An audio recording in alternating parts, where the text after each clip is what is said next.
Happening now, there's another protest in San Francisco targeting Google's commuter buses. KRON 4's Jackie Sisso live right now in the city's Mission District with details. Jackie?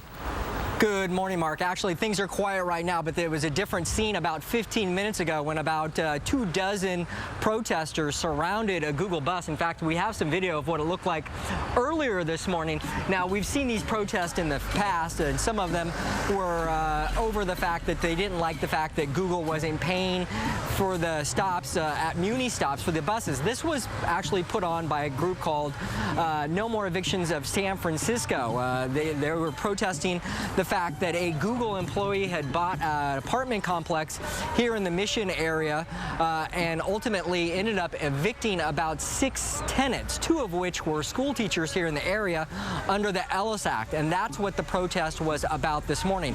Now, it's not only this morning that this group is going to protest, but also later this afternoon they plan a 5 o'clock protest and march, also under the same guides of the Ellis Act.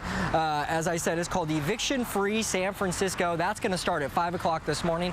It only lasted about 10 or 15 minutes. Ultimately, the San Francisco Police Department came in, cleared out the streets, and the protesters moved on. But for about 15 minutes, that Google bus was stopped here at the corner of Dolores and 18th Street. Mark? All right, Jackie, thanks for the update.